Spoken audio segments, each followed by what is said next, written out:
Hello, welcome to Where's Your Next on this beautiful Thursday morning and afternoon for some of you in the East. I'm pleased to welcome a friend of mine, Dermot O'Brien, who worked at ADP with me. So what did you do at ADP? Do you want to share a little bit more about what you've been doing since then? And Sure. So we'll dive into the topic after that.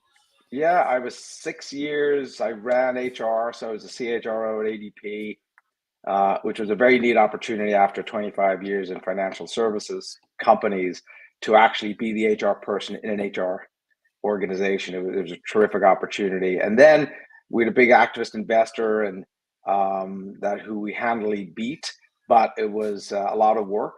And as a result of that and commitments made to the street, the CEO created a new role, a chief transformation officer role, and that's the role I was picked to go into.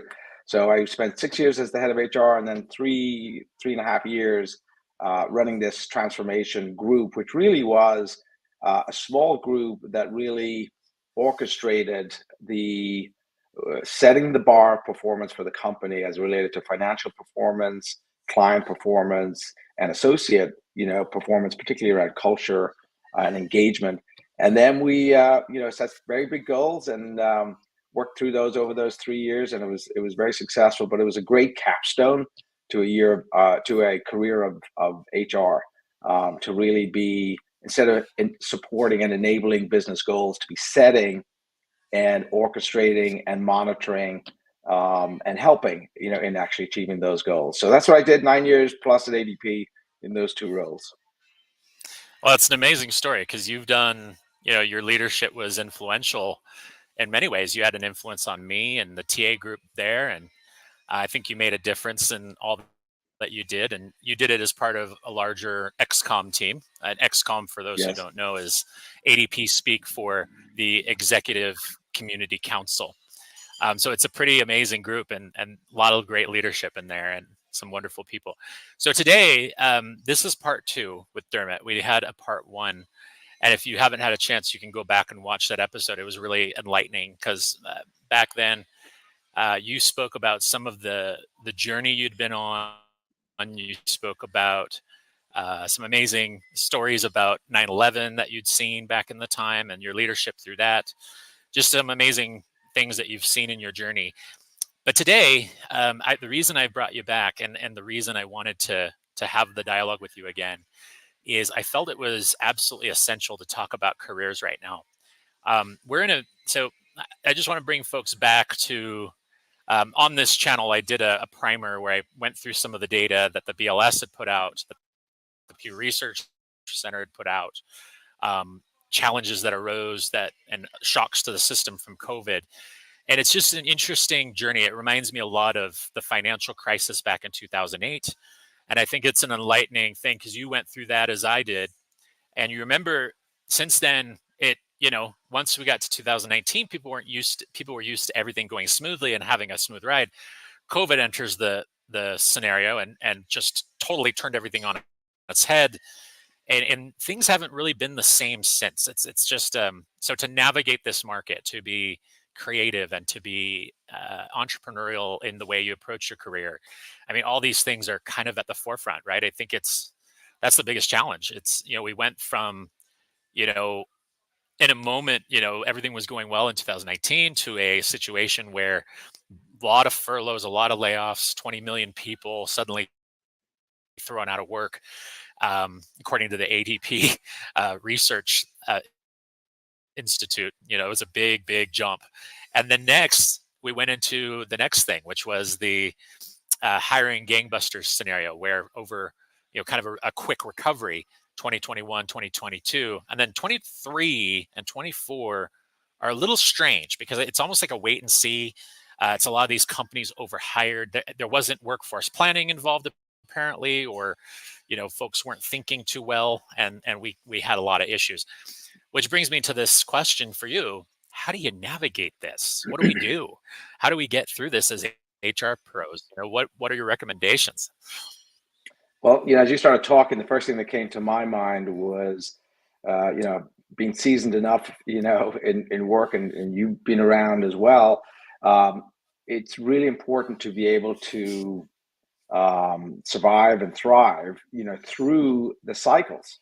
It's always easier, when you enter the workplace at a time when the markets are starting to, kind of boom. And then, like you said, 8, 9 years later, now somebody, there's a lot of people probably working through the cycle for the first time. They've never worked through a dip. They've never had to deal with Right. the fears or the risks that seem to really permeate. When things are in a breathing mode, or even worse than a breathing pause, stable mode, but actually a downturn. But this is part of life, and it's part of being a professional, and it's part of a career, is to recognize that the world of business, the world in general, it's cyclical.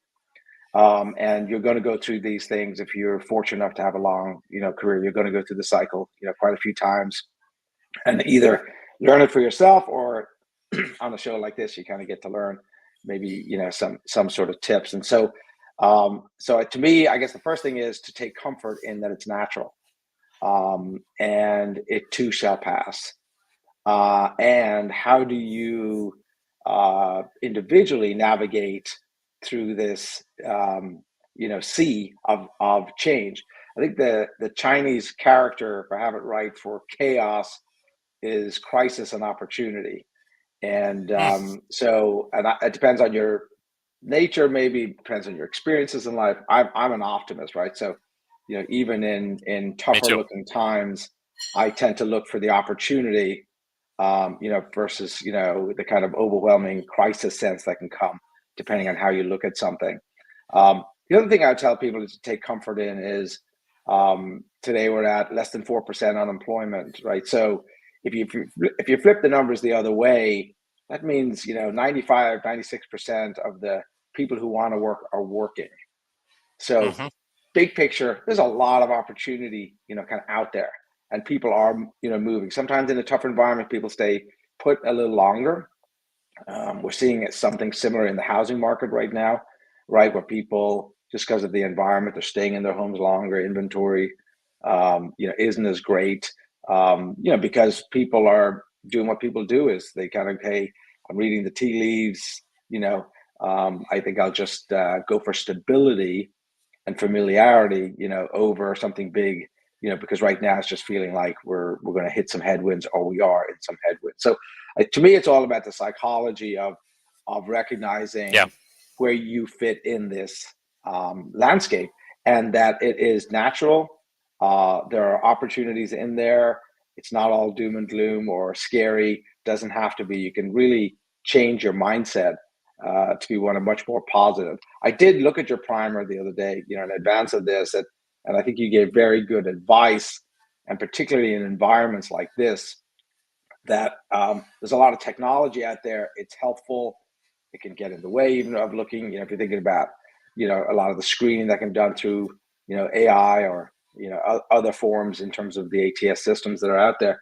It's really a human centric world. And so in an environment like this in particular, I would encourage people to really um, tap into the human side of their life. So therefore their network, human connections, not just digital connections.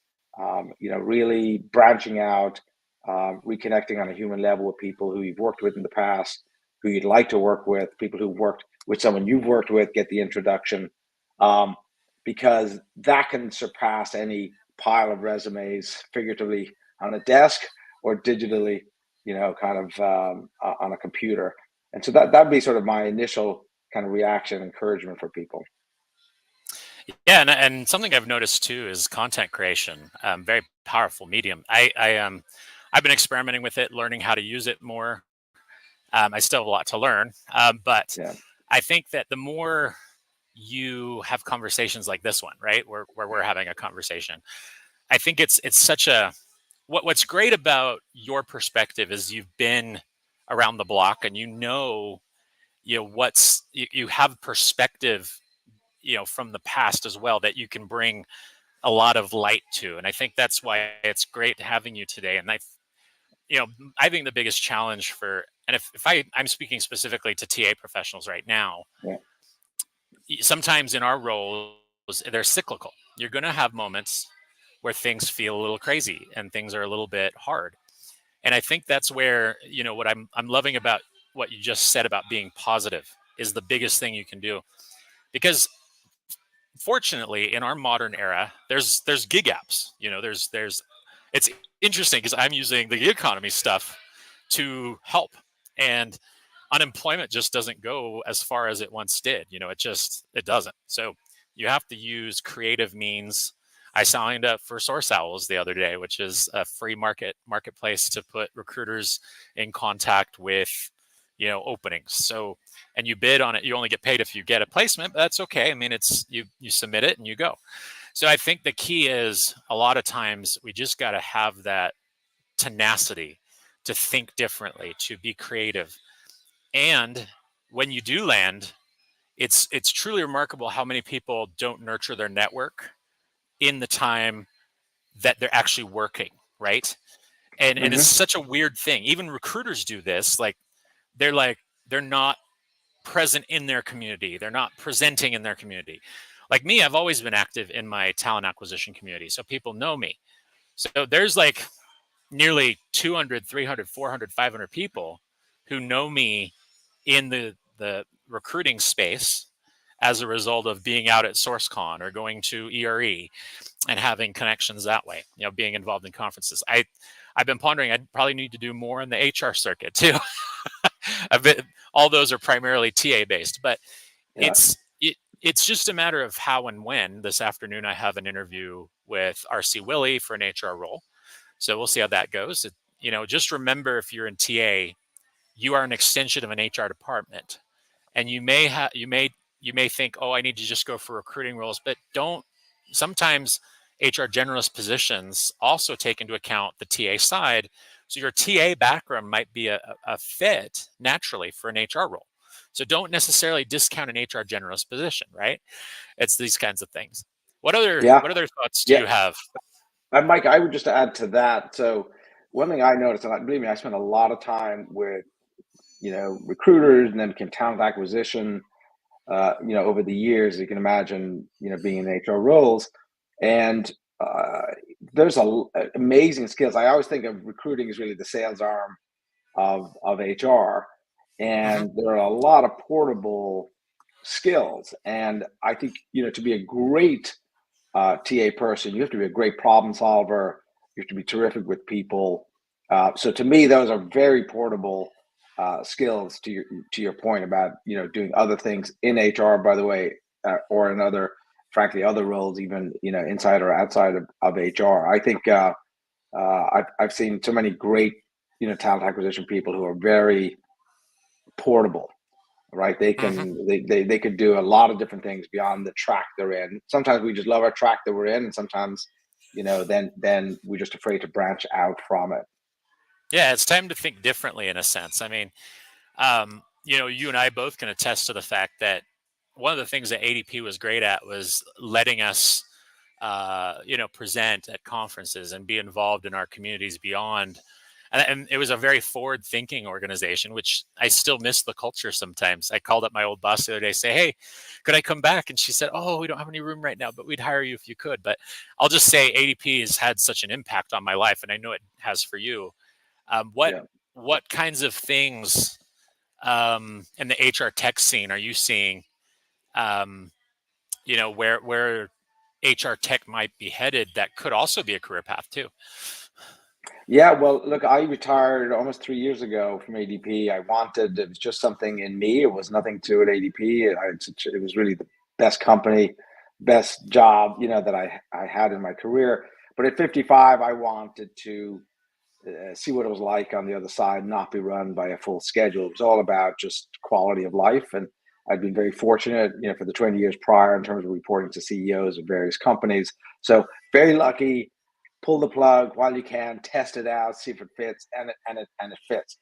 I've loved it, but in the 3 years, in fact, I was doing a little bit of it before. I've been getting involved in venture capital. Hmm. I now advise on two funds and probably about six or seven underlying companies. in terms of the companies that they may invest in, and say, "Hey, we'd love Dermot's help with with something." And I think what you're seeing a lot of, there's a lot of human centric, very specific tools, solutions, that are out there, in the marketplace, and so there's a lot of money. In a little, it had been in a little pause, let's say late last year with VC world, and think about what's going on with banks, and things were quieting down, but the things are starting to pick up again. And a lot That's of good to these hear. individuals are not domain experts who run these venture capital companies. They're either technologists with an idea, some money connections, and so they need a lot of domain experts. So there's absolutely space in the venture capital world, for talent acquisition skilled people, whether that could be about ensuring, kind of the right product, in terms of, or the pitch, the sort of go to market, for these venture capitals, or the connections that a lot of talent acquisition people have. So I advise, and why would they pick me? And it's really because, well, Dermot's actually ultimately a client type person we'd like to be able to get to, which is CHR of a large, kind of Fortune 250 company. And so that's why, they have someone like me as part of, their advisory group, is to help them think through what their solution is. Is there a real need for that? How do you pitch it inside a company? How do you scale it? What are the challenges inside a company to onboarding, new technology, change management, cost, budget, kind of decision making. Yeah, But you work with but Seekout too, which is the yeah, so seek out, sourcing exactly. tool. Hmm. Yeah, so Really great seek tool. out, yeah, and so seek out. A big part of, I think, where I became more attractive to them is they started to do this, seek out grow, which is really an internal talent application for really what had been their historical external sourcing identification, of talent. Makes a Hmm. ton of sense in the talent landscape we're in. And I say that only so that if they see interest in someone like me to help them, kind of get to where they want to get to, that applies all the way through the HR food chain. Yeah, and what's neat, so you just brought up a good point, the supporting ecosystem. So if you're in TA and you're in HR and you're trying to figure out, okay, what's a career path or next step if you're in transition. I'm starting to explore this angle too, is what's the supporting ecosystem for HR folks? The technologies that are out there. There's a whole host of them, and in the United States, I think there's over 487 PEOs, for example. Like that's another angle. There's HR consulting firms. There's a wide variety of HRIS platforms out there. And think of the competitors of ADP, for example. I mean, there's a wide variety of different opportunities. So, and this is what I'm doing in my own job search. I'm taking stock of, okay, now, I don't necessarily want to take people from ADP because that's, if I went for the TA role for one of those places, I probably would, I might have to do that to some degree. But I think the key is I loved ADP. I think the space is amazing. I think the other thing, a lot of people just don't think about these things, the supporting infrastructure and surrounding ecosystem of Yeah, HR support, whether that's on service or other or technology, is a great place to look at for a career. And a yeah, lot of that's people do that. and all of that would be, beyond the obvious. Let's say track people are on, which is maybe in a department, talent acquisition department in a company or an institution of some sort, not for profit or for profit, academic, whatever it might be. So yeah, there's a whole world of connected capabilities and opportunities, out there, and I think it's good for people to experiment and try these things when they have these moments. So these moments of, markets are looking a little tighter, it should push us to think bigger, think differently, put in more, really of a planned effort, not just ad hoc, against certain outcomes and goals that people want. So to me, it was always, these moments of cyclical turns. You can really do your best stretching and thinking about yourself, about your life, about your work, and preparing yourself for whatever door ultimately opens, whether Yeah. it keeps you on the And I same totally agree track. with you. I Yeah, think, yeah, I agree with you a lot. And I think the other thing that's vitally important is, like you said, get out to events. So for example, If you're stuck in a certain point in your career where, this is one of the most unique markets I've seen, because I think it's like a wait and see. See, like for me, my last role, revenue slowed down. And unfortunately, he was small HR consultancy, or recruiting consultancy, I should say. And he lost half his team like a month before. And so the revenue kind of suffered there. And just a tough position that he was in. He just, small Yeah. company, when that happens, it takes a hit, and Yeah. I look back on that now, and all these experiences, I don't ever be afraid to take a risk. So, for example, 3 years ago, I took a risk in my career. I went to a international nonprofit, worked there for about a year and a half to get the international recruiting experience I wanted. And the other company I went to, same strategic move. I went there to get some experience. Um, you know, I was thinking, I'm just trying to think of the way to say this. I wanted to get business development experience in an HR sense. you know, and I have a comment from someone in our chat. It says, in this market, it sounds impossible to pivot. I don't necessarily agree with that. I think, what would you say to that question? We got a live question that came in, and it sounds impossible to pivot. It's, well, for sure, it's not. It may feel impossible to pivot, but there's always opportunity, out there. And that's part of that, is being aware of it. And then that gets back to your point about networking, staying plugged in. I think it was the nature of my personality. It was the nature of maybe my roles, but I've always been a networker. And I've always tried to be there for people. Like, you reached out and said, "Hey, you want to do this?" I'm like, "Sure." If you think you can help somebody, do that. I answer my calls, I answer my, emails that people send. I know there's another type of personality out there that people just, they ghost, they don't do anything. But there's a lot of people like that out there who are here to help, and people are going through challenges. So I think you just have to, be patient, be purposeful in what it is you're doing and who you're talking to, and be flexible, because it may be, oh, this is a little bit of a different opportunity than you were thinking of. So I think always being open, to me, is always a great quality. Now, some people can't, for a lot of different reasons, really be as flexible as the place would like them to be. And that's okay too, because I feel like, my time at ADP was a great time, but maybe the CEO before wouldn't have been a good time for me to be there. So I think we have our time, and sometimes it's the universe, telling us this isn't the right thing, or it is the right thing. But I do think in tough times, yeah, I don't think it's a hard time to pivot. I think it's an opportunity to pivot, if that makes sense for each individual. There's no macro truths, to this, which is terrible time. I remember, the crisis of '08, and it looked like the world was going. I was at Merrill Lynch at the time. It looked like the world was going to go over a cliff. Mm-hmm. And my attitude was, well, if the world's going to go over a cliff, well, we're all going over with it. So let me buy that dream house. Let me buy that dream house that I was looking at for 40% less than I was going to offer them 6 months ago. And again, it's about seeing an opportunity, taking a risk, doing whatever it takes to get comfortable with it for you. And that's how I rationalize it to myself. Um, Mm-hmm. and by the way, and I left Merrill Lynch in the middle of that, so I had 3 months off, which I call a gift. And then I ended up landing my first ever CHRO role at 36, 37, which wasn't even an aspiration of mine at the time. So all this craziness, that kind of comes about, is you can see through it, and take the steps to kind of take the openings that come with it, or you can hunker down, which is a totally fine strategy. You could just hunker down, ride out the storm, uh, remember some things to be better prepared for next time. So there's a variety of different, so it's not like I'm suggesting everyone needs to take some big risks now.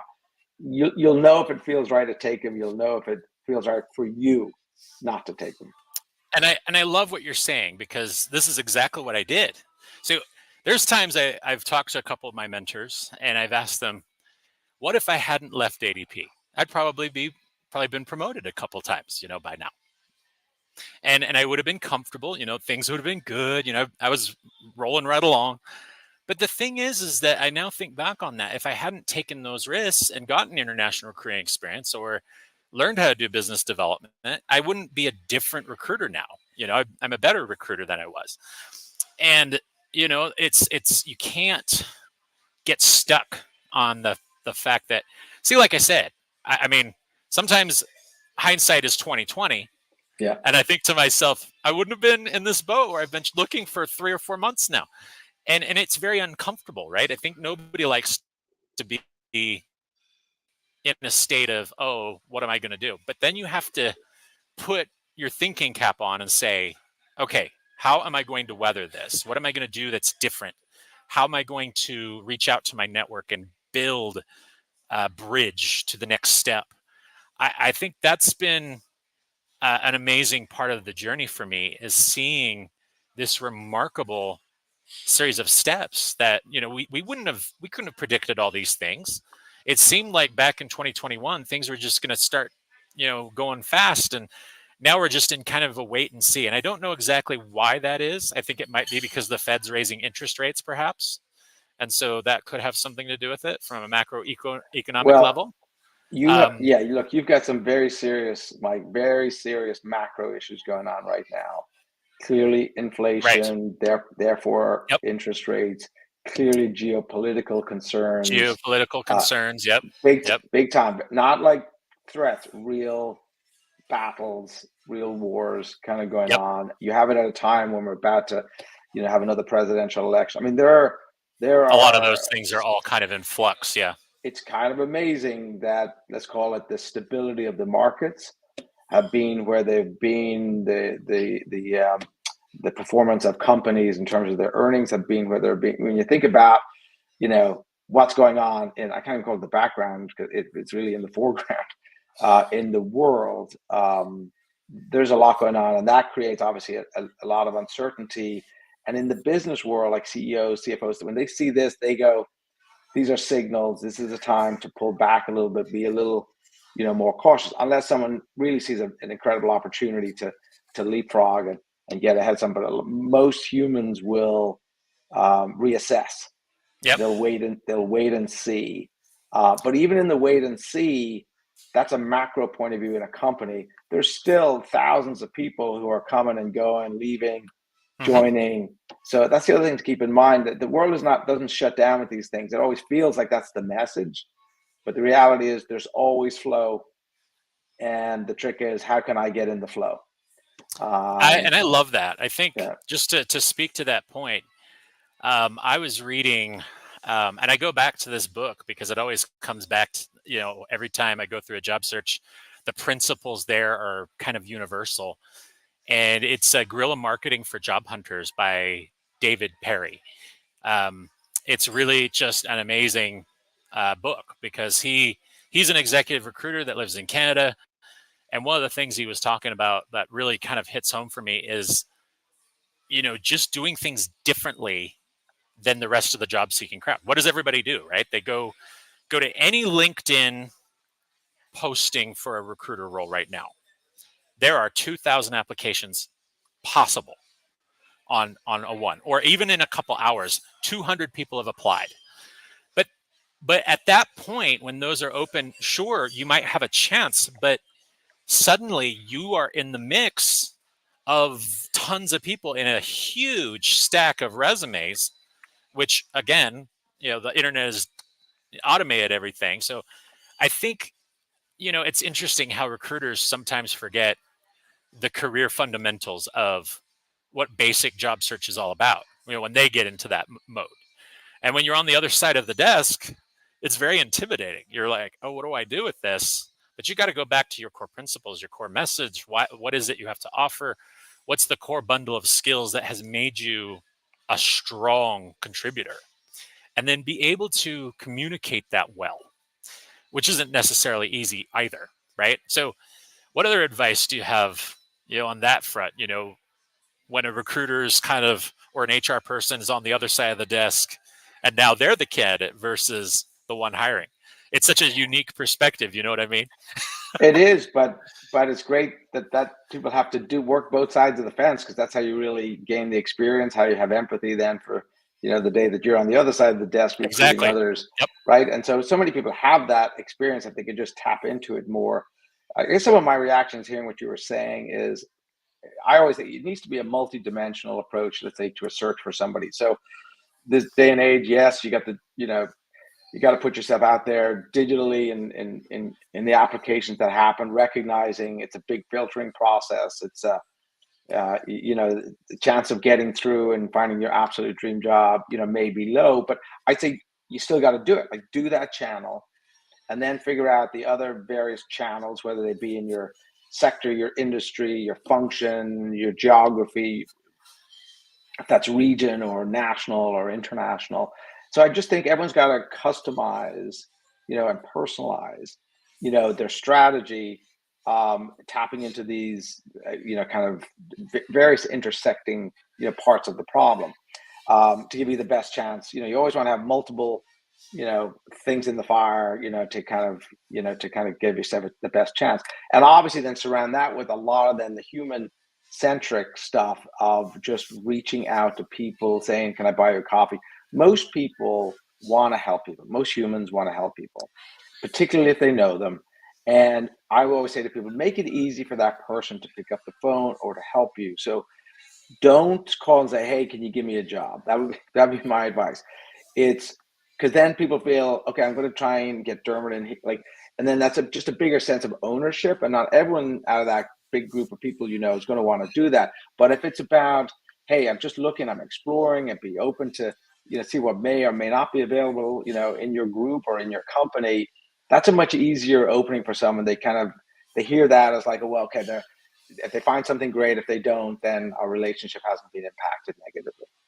So I think And use a lot, yeah. Mike, of that human outreach, to kind of do that and just explore. I always say, get two people for every name that you get. So if someone says, hey, Dermot, meet with Mike, then when I meet with you, I'll say, hey, give me two names of people I could reach out.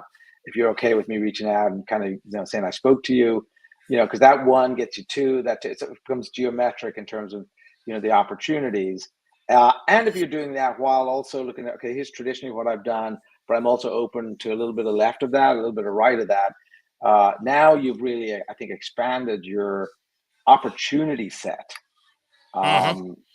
I have, and having the confidence to do that, and if there's any part of it, last thing I'll say is, if there's any part of you that feels inadequate, because we all have things we're stronger at than other things, take the time now that you're really repositioning yourself, or thinking about replanting yourself, to go to school on that. I think one of the conversations the last time we spoke was a little bit about always stay fresh, always stay as best up to date. You don't have to be an expert in AI, but if you're in the talent acquisition space in any form now, you have to be knowledgeable enough to know what its potential is, what the concerns are, so you can speak intelligently about those things, and even get to test, some of those, kind of solutions to see how they actually work. Most things are not as scary once you kind of dig in a little bit. Like, they're not as scary in the sense of the unknown. And I think any area that you feel a little inadequate, that's a sign, or for me anyway, a telltale sign to go do a little homework, talk to some experts, talk to people, look up, online. Hey, what's your advice about AI? I mean, when it comes, do you think that it's going to take recruiters or HR folks' jobs at any point in time? I That's mean, I one of the think, hot topics that people talk about. Is it going yeah. to, you know, what's your thoughts? Hey, yeah, I think, and I think it's okay for the answer to be yes. I think it is, but that doesn't mean it's going to take all the jobs, and that Hmm. doesn't mean it's not going to help create other jobs where people are doing the more mindful, cerebral things that humans can do right over technology. So yeah, don't be afraid of it. It's like, even if not everyone has to agree with me. You say yes, of course it is. Fine. Now let's work towards that new world, and how can Pivot, I pivot, and adapt.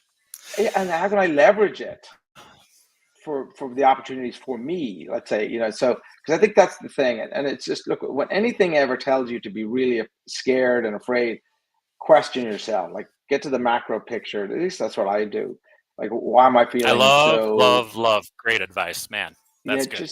just whenever and just break it apart, understand it. Like, is it valid to be afraid of, or is it just a human instinct of something new, where we kind of, the lizard brain kicks in, or the cavewoman brain kicks in, and so we always got to Right? challenge ourselves and learn. The flight or fight response, right? Yeah, yeah. I mean, look, there's a lot of things humans don't like to do, and so a lot of the things that we're even talking about are counterintuitive to our natural state. Hmm. And it's you can be a great networker and be an introvert. Hmm. It's not just the extroverts, who are great like, so there's a lot of things, people just have to break the mold on. And again, I'm a big believer in there's only a few people in life who win the lottery, right? So the lottery winners of life, they because like true lottery, they didn't really earn it. They didn't, but they got lucky and boom, they get the ticket, they get the money. And I always love when they're, people who don't have means and they get this, big windfall. But in Can I most people in life, sorry, Mike, I just keep going? finished this thought. What most people Yeah, in finish life, that. the way I think about it is it's it's baby steps, baby steps, but lots of them. So people, if they're looking for the big breakout, the big win, the big lottery wins, those are rare. They can happen, but there's a low probability they'll happen. So the rest of us just focus on the the small incremental, but lots of them over the course of our lives and our careers, and that will give the majority of people the greatest chance for collective success, maybe an individual success.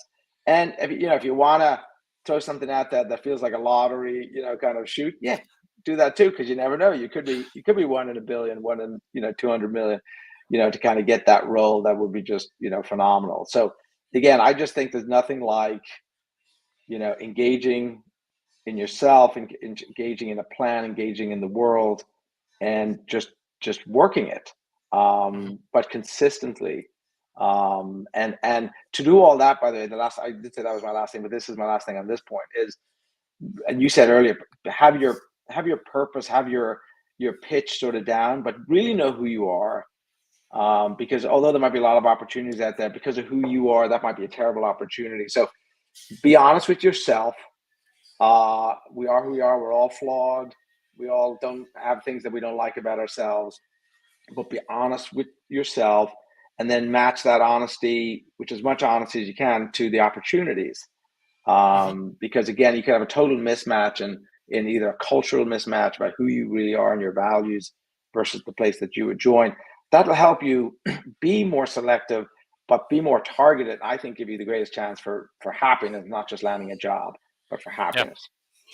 Well, how do you? So this is the question that was burning as you were saying all that, and I was pondering because you were given such great advice there, and I didn't want to stop you, but the question that comes back into my mind again is how do you pivot and how do you stay how do you get out of that rut where some people find themselves in, where sometimes they just forget that they need to keep adapting? How do you stay ahead of the curve, so to speak, to see the trends that are coming? What's your advice on that? Well, figure out some sources of information, that can kind of, as part of your education, right? So that there's a lot of stuff. My son put me in touch with Fry, FRYAI. It's just this newsletter. He put me in touch with the Morning Brew, several years ago. So you just figure out certain places where you get the information you're looking for to be educated better on. I just think it's about routines.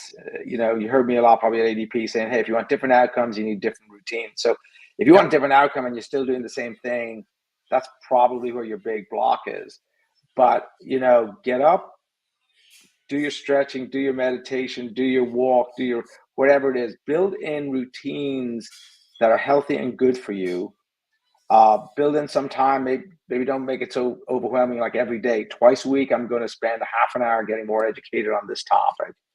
Um, 3 times a week, I'm going, like, set yourself goals of manageable, doable, but impactful things that over time really build in terms of good habits, to help you in your life and in your career. And again, I'm one of those people that just thinks if you do that, like it's going to happen. Like when Hmm. my youngest was looking for a role, I told him, I said, look, don't sweat that you're not landing something. This is a few years ago. Just focus on the actions you're taking to get the job. That's your job. Did you do the X number of outreaches today? Did you have some coffee with some? Did you, tap into your network, whether it's at his age at the time, parents or friends, whatever it is? These are the things. Are you taking actions? The job will come. You just have to trust me because you're too young to see it. The job will come, but do you have a plan of action that gives you, because things don't, again, miraculously appear or the lottery win. So I guess that's part of it for people to pivot or to break away from this. Make sure you've got good habits about your own personal health and your own personal life and relationships, and then your own personal approach to the work. What are you doing, to help those things? And can you actually say, I can calendarize it? I know how many times a week I'm doing it. If you can't really measure some of those things, you could stay in your place maybe longer, than you want to. Yeah, and Atomic Habits by James Clear, great book on that topic. If you haven't heard of it, it's really good. The other one that I listen to every day, I listen to Ed Milet's um, podcast. I don't know if you know who Ed Milet is, Dermot, but No.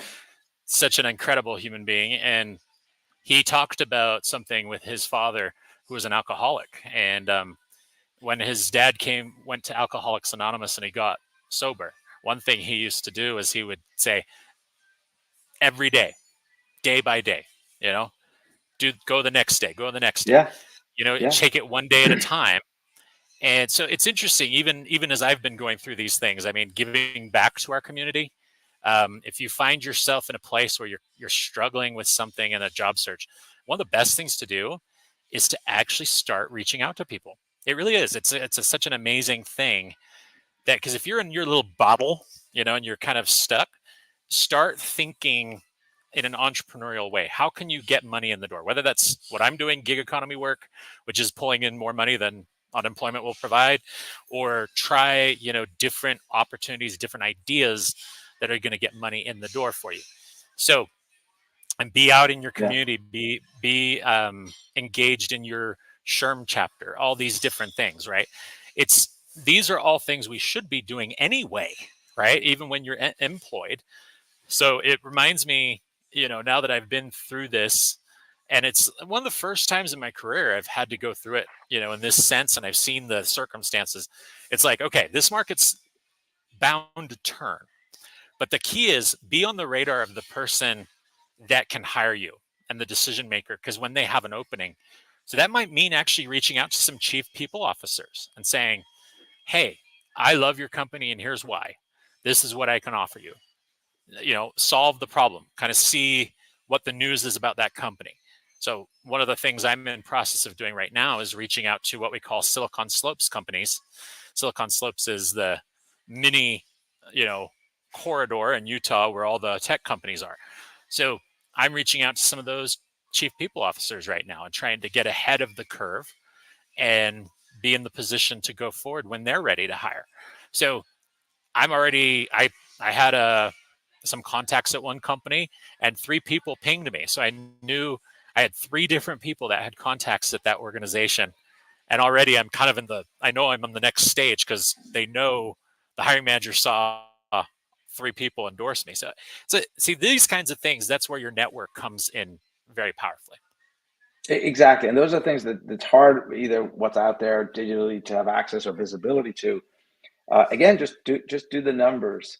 So if we're at less than 4% unemployment, okay, then people are that people are fully employed in any companies, big companies that we would name and talk about. They've probably got several hundred talent acquisition people, and we know there's turnover there, probably in the 8 to 13, 14 percent range, right? So you just do the math on it, you realize there's 10 to 20 jobs at play at any given time in any reasonable sized company. So how do I And some of them aren't get published. Most of them probably aren't. Exactly, right? So Right, but by the that's why time, yep, the yeah, point is there's a job that's probably great for people as they think about what we're saying in the companies that they'd love to work for. And the frustrating part is they don't have visibility to it. But the best way around that is pick the companies you'd really love to work for. Hopefully, it's because it's all the right reasons that match up with your values and your purpose, and all those things that are important, but also that your career, financially, all those things, and good leadership cultures, etc.